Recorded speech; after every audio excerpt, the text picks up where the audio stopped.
अरे तेन कल कह रहा बारे जो सामने से घेर जे होई से हम देख ले। ठीक बा भाई हम जाता नहीं, तू आदमी देखत रहिए, हमरा मार खाए न दी। ठीक बा जो।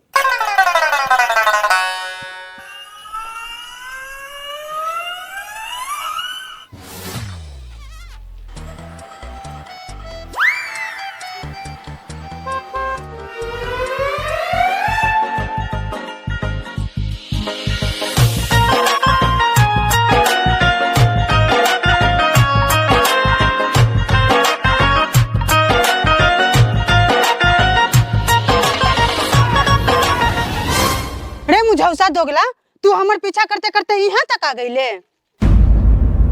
ई साइकिल छोड़ दे, न तो ई सैंडल देखा तारे तोरा के मारत मारत औरो करिया कर देम। साइकिल तो हम छोड़ देनी, लेकिन देखा जूली, तू ही हमार लीवर किडनी फेफड़ा बार, अब तोहरा याद में रात दिन पियली दारू। देख चल जो एजा से, न तो बुझ लिए कि का होई।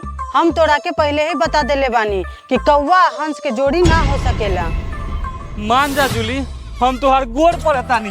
मान जा जूली, मान जा जूली, मान जा जूली, हम तोहार गोर पर तानी। जूली मान जा जूली।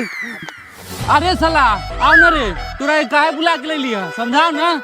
मान जा जूली, जूली मान जा जूली। अच्छा रुक रुक आवा तनी धैले रही।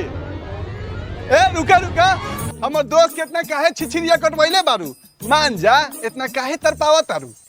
हम ये कड़िया कलुट्ठा से प्यार करे वाला बानी, हमरा ला तो राजकुमार आई हमरा घोड़ा पर बैठा के ले जाई।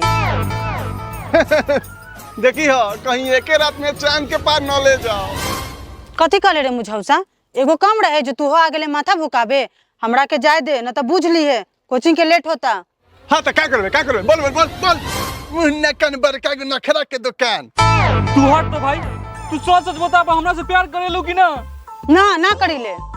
तोरा के लास्ट बार कहता नहीं आई लव यू सीरियस, हई गेंडा के फूल के साथ, न तो देख ला हंसुआ काट के मर जाए अपन हाथ।